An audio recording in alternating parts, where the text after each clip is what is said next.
हे राम, प्रथम ब्रह्म को सर्ग असत सा भासित होता है, वास्तव में सर्वगत चैतन्य संबित संसार के दर्शन से जब सम्यक दर्शन का अभाव हुआ और स्वप्नपुर में आप से अहम प्रतीति उपजी। अब सम्यक ज्ञान तो रहा नहीं, सम्यक ज्ञान ना रहने से अहम प्रतीति आ गई, अपने आकार के अंदर प्रीति आ गई।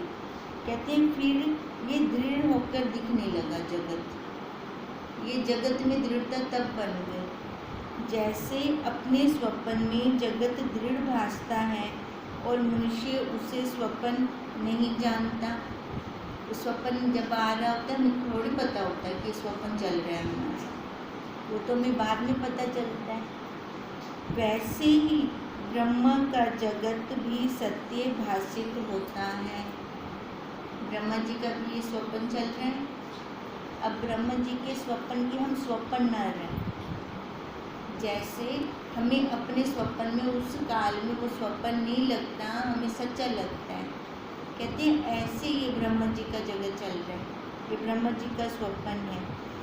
ये स्वप्न नहीं जान पड़ता, तभी बापू जी बार बार कहते हैं ना गुरुदेव ये स्वप्न है, ये स्वप्न है, ये स्वप्न है।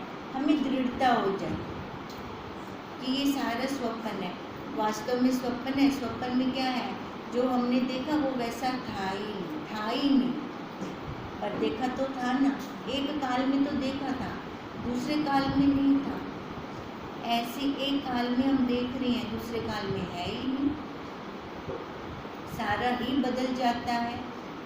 अब इसलिए कहते हैं वैसे स्वप्न नहीं जान पड़ता, जो स्वप्न पुरुष से उपजा है सो स्वप्न रूप है।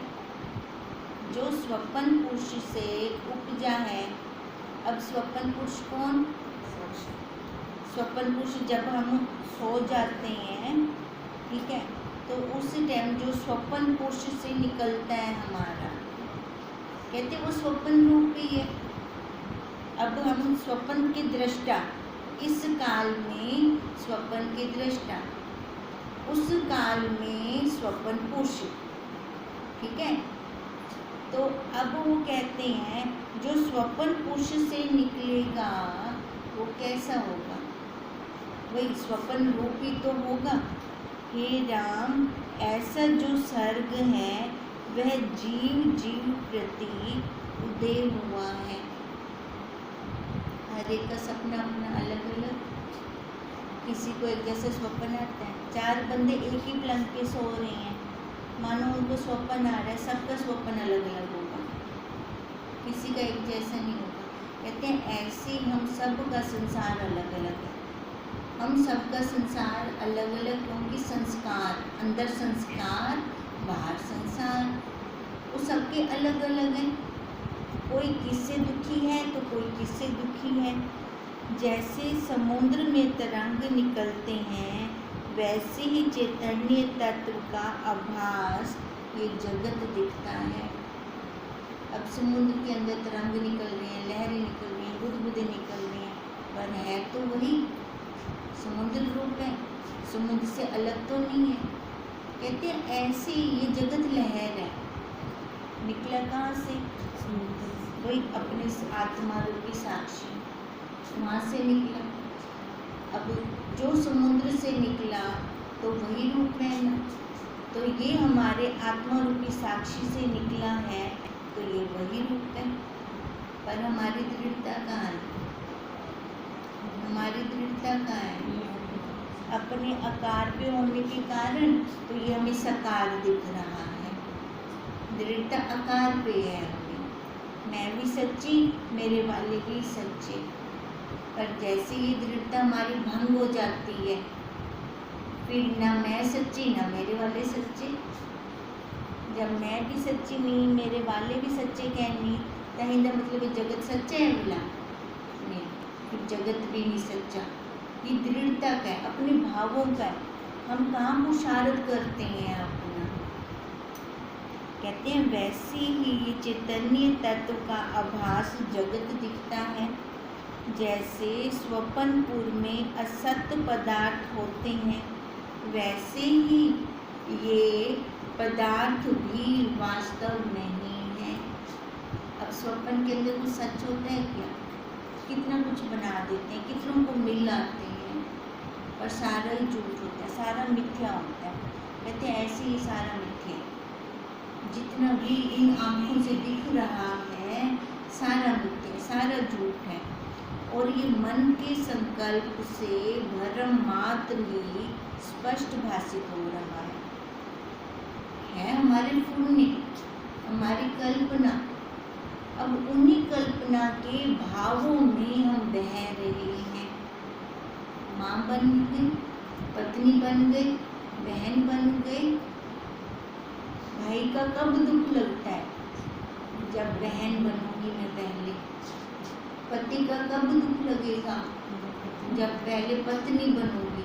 तो इसका मतलब पहले तो मैं बनती हूँ, पहले मैं ये आकार वाली मैं, जब मैं ये बनती हूँ तब जाके मेरे को सामने वाले का दुख लगता है। अगर मैं बनूँ ही ना, सामने वाले चाहे जो कुछ मर्जी बोल दे, जब ये दृढ़ता हो जाए कि ये मेरी प्रारब्ध है, रोज मेरा पेज खुल रहा है, अपने आकारों के संबंधों में हम बंधे ना, हम खुद ही बांध देते हैं अपने आप को, हमें कोई और नहीं बांधता, हम स्वयं बांध रहे हैं अपने आप को, खुद बांध कर दुखी हो रहे हैं। बताओ हमसे मूर्ख और कौन? खुद ही बंद कर खुद ही दुखी हो रही हैं। हे राम, ऐसा पदार्थ कोई नहीं जो इस जगत में सिद्ध नहीं होता। हम ये सारा कुछ सिद्ध कहाँ से कर रहे हैं? अपने आधार से जो सिद्ध कर रही हैं। तो सारा कुछ सिद्ध कर कितने बैठो, ये मेरा घर है, ये मेरा बैंक बैलेंस है, ये मेरे गहने हैं, ये मेरा परिवार है। बताओ, ये सिद्ध हम खुद ही तो कर ही बैठे हैं। उसने थोड़ी हमें कहा कि तू ये सिद्ध कर। फिर सिद्ध करके, फिर जिनको सिद्ध करके बैठे हैं, फिर वहाँ से दुख भी ले रही है। कहते हैं और का और फिर नहीं भाषित होता। जिसको मैंने सिद्ध कर दिया, मैंने सिद्ध कर दिया कि ये पत्नी है, फिर और का और कैसे भाषित होगा? वही भावों वाला ही भाषित होगा ना, वही दृढ़ता हो जाएगी ना। कहते हैं ऐसी एक मर्यादा के अंदर हम बंध जाते हैं। जैसे वो प्रसन्न था ना, उसने सारे घोड़े तो बांध दिए, एक घोड़े को बांधा नहीं क्योंकि रस्सी नहीं थी। अब उसको बोला कि तू ऐसे ऐसे खाली चक्कर कर दे, वो वहीं बंध जाएगा। अब बंध गया, अब उसने सोचा कि पेड़ पे बंधी आई, सब घोड़ों को खोला, उसको खोला नहीं, वो हिली ही ना अपने स्थान से। फिर जब जाके उसके सियाने ने कहा कि उसको उल्टा चक्कर दे दे तो वो खुल जाएगा, उसने खाली उल्टा ऐसे ही हाथ से इशारा, घोड़ा समझ गया कि मेरे को खोल देते हैं। हमारा भी ऐसे हाल है, कोई रस्सी नल बंधे कहने पे, पर मन के भावों से एक किले पे बंध गए हैं। तो बार बार जन्म मरण हमारा वहीं हो रहा है, कुएं की मेंढक की तरह वहीं आ रही हैं, वहीं से संस्कार ले रहे हैं, उन संस्कारों के साथ जा रही हैं, ला कोई ना कोई आकार गिनते उठे आ रही हैं। कहते हैं ये भी हम मर्यादा में कर रहे हैं। अब ये मर्यादा खंडित कब होगी हमारी? जब हम उस ब्रह्म की मर्यादा के अंदर आ जाएंगे। जब उसके अंदर आते हैं तो छोटी लाइन बड़ी लाइन के अंदर मिल गई, तो छोटी लाइन कहाँ गई? उसका कोई वजूद रहा, गुम हो गई छोटी लाइन, एक बड़ी लाइन ही दिखेगी फिर तो। कहते हैं ऐसे ही हम इन सब पदार्थों को मन के संकल्प से हमने उपजा दिया है। अब प्रश्न यही था ना राम जी का, तो ये जगत कैसे लगा? कैसे? उनको तो भाषा नहीं, ब्रह्मा जी को, ब्रह्मा विष्णु महेश को तो भाषा नहीं, हमें तो ये सारा कुछ लग रहा है, वो भी जबकि इस आकार में, हम भी। अब क्या आंसर मिला कि वो अपने स्वरूप में रहे, भले आकार में आए, आकार में आने के बाद भी उनकी दृढ़ता कहाँ थी? अपने स्वरूप में थी, पर हम लोग भूल गए। अब हमें गुरुदेव वो स्मृति दिलवा रही है कि तू ब्रह्म है, तू ये रंग रूप आकार वाली नहीं है। तुम देखो कि जल में अग्नि स्थित है, जैसे समुद्र में बड़वा अग्नि है, सो विपर्य है। इसी कारण कहता हूँ कि सब मनोमात्र है। अब क्या कह रहे हैं? कहते हैं हमें देखने की जरूरत है। हम कैसे देखें? जैसे जल में अग्नि स्थित है, बांध बनाते हैं, बांध से बिजली पैदा करते हैं, निकलती है ना वहाँ से अग्नि पे, जब तारे आपस में टकराती हैं, चिंगारियाँ निकलती हैं। अब कहते हैं ये हम खुद देखें। हम कैसे देखेंगे? अगर हमारी दृष्टि इतनी ऊंची होगी तब जाकर हम देख पाएंगे। इसी कारण कहता हूँ कि ये सब मनोमात्र है, कल्पना है और कुछ भी नहीं है। और देखो आकाश में नगर बसते हैं, विमान प्रत्यक्ष चलते हैं और चिंतामणि आदि से कमल उपजते हैं।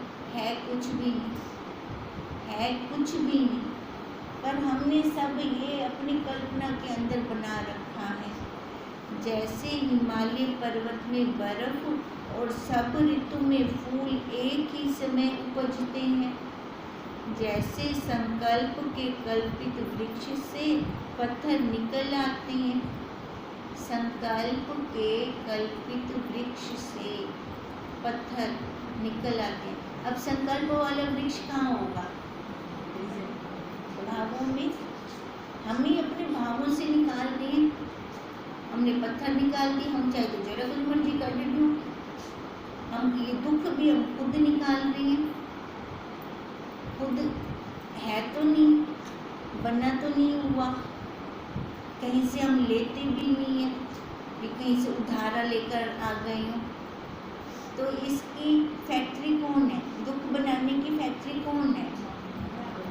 हम खुद है ना। हम खुद बना रहे हैं। ना बना कहते तो जबरदस्ती थोड़ी किया है। ये फैक्ट्री कब बनाते हैं दुख वाली? यहाँ जब बनते हैं, नाम रूप आकार पर आ जाते हैं तब। इसलिए कह रहे हैं जैसे संकल्प के कल्पित वृक्ष से पत्थर निकल आते हैं, शिला में जल निकलता है, चंद्रकांत मणि से अमृत द्रवित होता है और निमेष में घट पट और पट घट हो जाते हैं। एक ही पल में। हम देखो जब स्वप्न देखते हैं, स्वप्न की कोई मर्यादा थोड़ी होती है। कई बार तो सीधा ही फूल खिले पड़े हैं। हमने कब फूल लगाए, कब हमने वो पौधा लगाया, कब वो बड़ा हुआ, कोई मर्यादा नहीं है। ये सारा कुछ कहाँ से निकल रहा है? हमारे अंदर से। हम जैसे भाव बनाते हैं, हमें बाहर सृष्टि वैसी ही दिखाई देती है। निदान स्वरूप के विस्मरण से जीव सत्य को असत्य देख रहा है और कोई कारण नहीं है। ये जगत क्यों बनाया? ये जीव क्यों बन बैठा? ये दुख क्यों ले रहा है? ये मेरा तेरा क्यों कर रहा है? कि कैसे कर रहा है? अपने स्वरूप को भूल गया, अपने आप को भूल गया। अपने आप को जैसे ये भूला तो ये क्या बना? जो इसने देखा और जो इसको मनवाया गया, तू माँ है, तू पत्नी है, तू बहन है, वो इसने बहुत आसानी से मान लिया। इसी कारण से ये दुखी है कि अपने स्वरूप को भूल गया, सत्य को असत्य देखता है, जैसे स्वप्न में अपना मरण देखता है, जल ऊपर को चलता देखता है। स्वप्न की कोई मर्यादा थोड़ी होती है,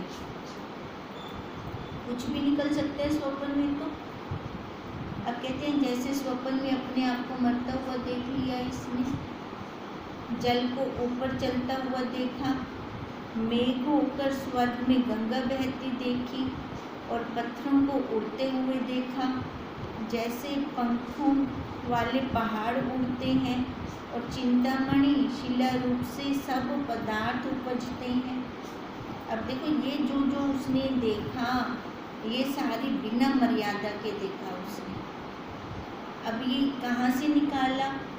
चिंतामणि शिला रूप। अब ये चिंतामणि क्या है? अपना मन, मन के अंदर से इसने ऐसा देख लिया। हमारे मन में जिसके प्रति जैसे भाव होते हैं ना, उसको भले हम वैसा करता हुआ ना देखें, फिर भी कहेंगे उन्होंने कितना ही नहीं, उसने ऐसे किया था। अब क्यों? क्योंकि मेरे मन के अंदर वैसे भाव है तो मेरे को दिखा। इसका प्रत्यक्ष उदाहरण ध्रुव, उनको कृष्ण भगवान जी सामने दिखाई देते थे, है ना। वो तो सत्वगुणी अंतःकरण था तो उसको भगवान जी दिखे। हमारे कैसे होते हैं संसार के अंदर? रजोतम, रजोगुणी और तमोगुणी, तो हमें ये संसार वैसे का वैसे दिखता है, अपने भावों से देख रहे हैं हम। जैसे पंखों वाले पहाड़ उड़ते हैं और चिंतामणि शिला रूप से सब पदार्थ उपजते हैं, इत्यादि बातें भ्रम से नाना तत्व विपर्य रूप हो दिखती हैं। कहते ये सारा कुछ है ना, हम उल्टा देख रहे हैं। क्यों उल्टा देख रहे हैं? क्योंकि हमारे मन के अंदर के भाव उल्टे हैं। सबसे बड़ा उल्टापन तो यही है कि ये अपने आप को जन्मने मरने वाला मान रहा है। सबसे बड़ा उल्टा है ये वाला भाव। इससे हम देखें कि ये सब मनोमात्र हैं, और से और हो जाते हैं, और से और हो जाते हैं। 5-6 दिन संसारियों के साथ लगा के आए, देह चढ़ा कर आएंगे, और यहाँ पर बैठे 5-6 दिन सत्संगी बन जाएंगे, देह को उतार देंगे, और से और हो जाते हैं, संस्कार हावी हो जाते हैं ना हमारे ऊपर। तो इसलिए कहते हैं ये सब मनोमात्र है। अब मन, क्योंकि हमारे संस्कार वैसे बन जाते हैं, हमारे मन के अंदर वैसा संसार हो जाता है उस टाइम, और से और हो जाते हैं। हे राम, यह इंद्रजाल, गंधर्व नगर और शांबरी माया के सादृश्य है ये माया। जैसे ब्रह्मा जी की माया, ऐसे इस जीव की माया। ब्रह्मा जी की माया तो शुद्ध है, ठीक है, पर इस जीव की माया अशुद्ध है। क्यों? क्योंकि वो बुद्धि रजोतमो में खेल रहा है, तो सत्य कहाँ से निकालेगा? सत्वगुणी माया कहाँ से बना देगा अपने के? असत्य ही भ्रम से सत्य रूप भाषित होता है। ऐसा पदार्थ कोई नहीं जो सत्य नहीं और असत्य भी नहीं। देखो क्या कहते हैं, ऐसा पदार्थ। अब जहाँ पे पदार्थ आता है ना, पदार्थ का क्या मतलब है? बदलने वाला, क्षर, है ना। कभी एक रस नहीं रहता, तत्व बदल रहा है। एक काल में तो हमें सत्य लग रहा है, दूसरे काल में वो असत्य हो जाता है। इसलिए कहा ऐसा पदार्थ कोई नहीं है जो सत्य ना हो और असत्य भी ना हो, ठीक है।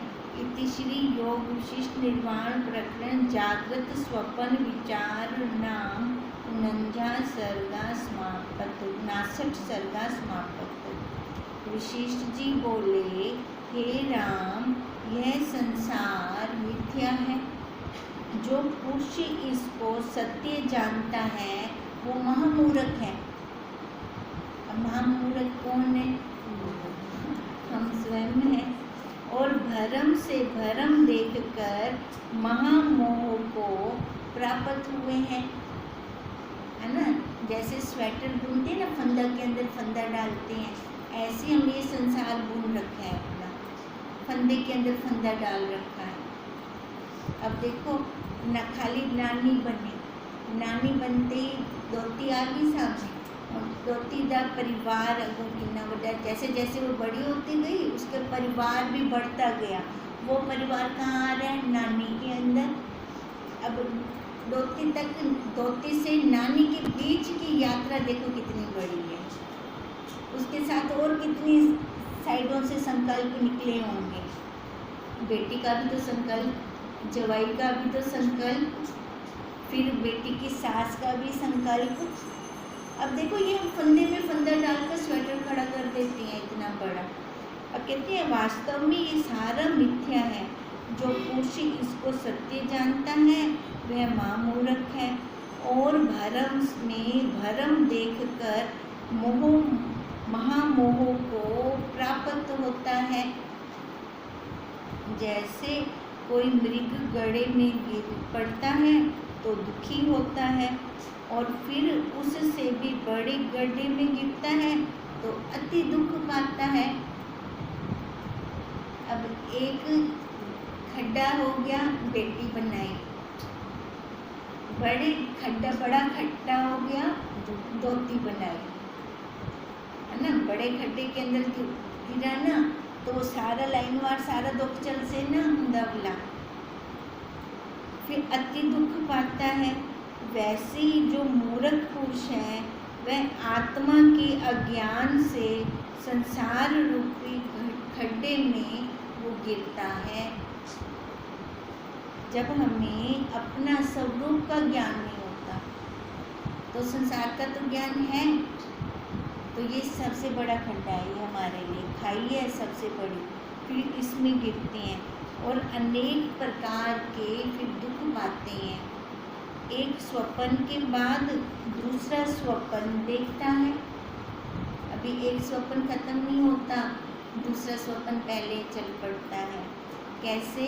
अब जैसे हम बेटी और धोती वाला उदाहरण ले रहे हैं, एक बेटी का स्वप्न, ठीक है, अभी वो खत्म नहीं किया, धोती आ गई, ऊँधा चल पिया।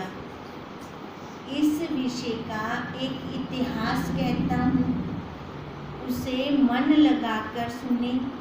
एक मननशील सन्यासी योग के 8वें अंग समाधि में स्थित थे। उनका हृदय समाधि करते करते शुद्ध हो गया था। वह समाधि में दिन बिताते और जब समाधि खुलती तो फिर आसन लगाकर समाधि में लग जाते थे। इसी प्रकार जब बहुत काल बीता तो एक समय समाधि खुलने पर वह एक चिंतन करने लगे कि जैसे साधारण पुरुष विचरते और चेष्टा करते हैं वैसे ही मैं भी कुछ चेष्टा रचूं। अब ये ऐसा विचार क्यों कर रही हैं? क्योंकि समाधि लगाते लगाते उनका अंतःकरण शुद्ध हो गया था। अब हमेशा उसी क्रिया में रहते थे, खुल जाती थी तो भी उनका वृत्ति वहीं जुड़ी रहती थी। अब उनके मन के अंदर आ रहा है कि जैसे साधारण पुरुष चेष्टा करते हैं मैं भी वैसे ही कुछ चेष्टा रचूं। ऐसा विचार कर उन्होंने मन के संकल्प से विश्व की कल्पना की और उसमें आप एक बना।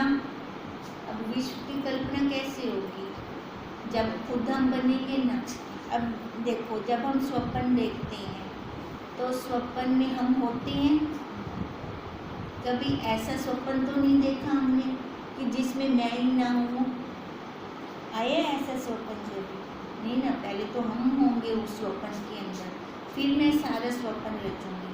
अब वो मन से अब ऐसे पुरुष की रचना रच रही हैं जैसे एक संसारी की होती है। अब संसारी की रचना रचने के लिए पहले तो जगत चाहिए, तो ऐसे उन्होंने एक विश्व बनाया। उसका नाम जीवट हुआ।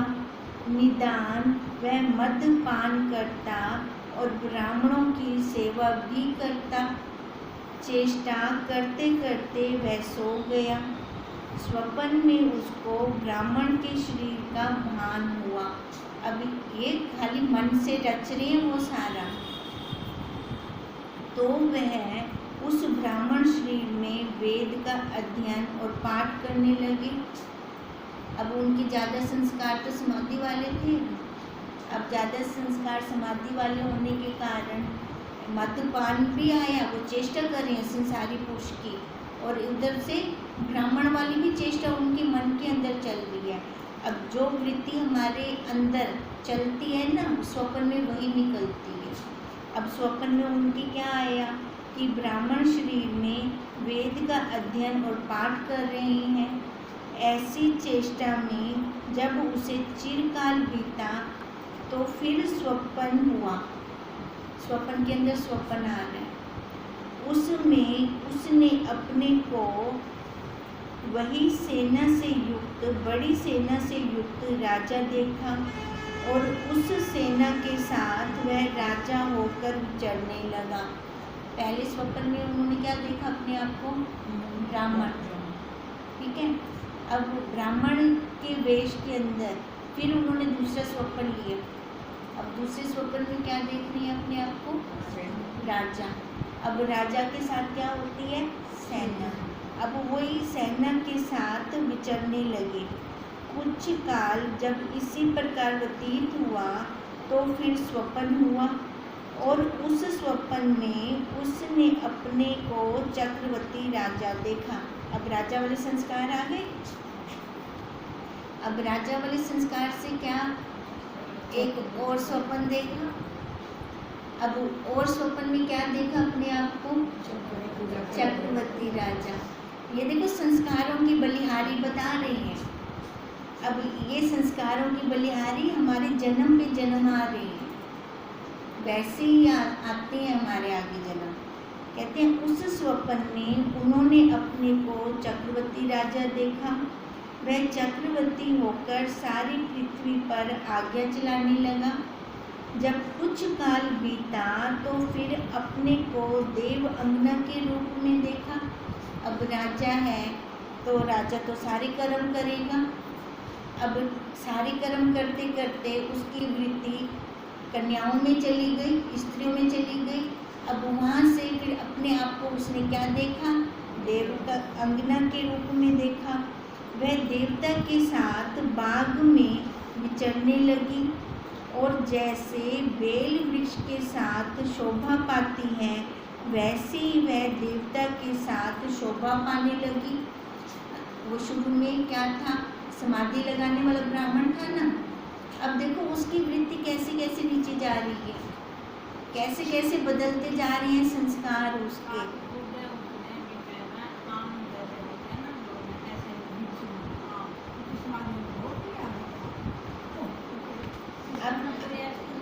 अब देखो अब वृत्ति जैसे जैसे नीचे जाती जा रही है, अभी तक भी वो देवता के साथ है, ठीक है। अब अपने आप को उसने देवता के साथ देखा। इसी प्रकार जब कुछ काल देवता के साथ बीता तो फिर स्वप्न हुआ और उसमें उसने अपने आप को एक हिरनी देखा। अभी कहाँ घूम रहे थे? बाग में। बाग के अंदर तो होते हैं ना जानवर। अब वृत्ति कहाँ चली गई? हिरनी के अंदर। तो अब संस्कारों की बलिहारी है ये, कहाँ से वो नीचे नीचे नीचे नीचे आते जा रही हैं। अब कहते हैं कुछ काल में अपने आप को हिरनी देखा और वन में चरने लगा। कुछ काल ऐसे ही व्यतीत हुआ तो फिर स्वप्न हुआ और उसने अपने को देवताओं के बाग की बेल देखा। अब हिरण के मन में क्या होती है? बेलें। मैं ये घास खा लूँ, ये घास खा लूँ। अब अपने आप को अब क्या देख रहा है? देवताओं की, अभी भी देवताओं के बाग में है, देवताओं के बाग की बेल देखा। जब ऐसे कुछ समय बीता तो फिर स्वप्न में अपने को भंवरी देखा। बेल के ऊपर क्या आती हैं? आती है ना, कीड़े आती हैं छोटे छोटे उड़ने वाले। अब भंवरी के रूप में देखा और सुगंध को ग्रहण करने लगा। उसके अनंतर फिर उसने स्वप्न में देखा कि मैं कलमनी हूँ, एक फूल हूँ। वहाँ एक दिन हाथी आकर बेल को खा गया। अब देखो जो भंवरे होते हैं फूल के ऊपर बैठते हैं, वो फूल वाला संस्कार आया। अब वहाँ से वो फूल बना। अब फूल को किसने खाया? हाथी ने। जैसे कोई मूर्ख बालक भली वस्तु को भी तोड़ डालता है, वैसे ही वह मूर्ख हाथी बेल तोड़कर खा गया। उसके उपरांत उस बेल ने हाथी का शरीर पाकर बड़ा दुख पाया। अधोगति देख लो, नीचे से नीचे, नीचे से नीचे कैसे होती जा रही है, और जहाँ जहाँ वो गया वैसे वैसे संस्कारों से हो रही है। और फिर गड्ढे में गिरा। थोड़े समय के उपरांत हाथी को स्वप्न हुआ और वह भंवरी होकर कमलों में विचरने लगा। अब हाथी स्वप्न ले रहा है। जब कुछ काल बीता तो फिर वह बेल हुआ और उस बेल के निकट एक हाथी आया और उस हाथी के पांवों से वह बेल चूर्ण हो गई।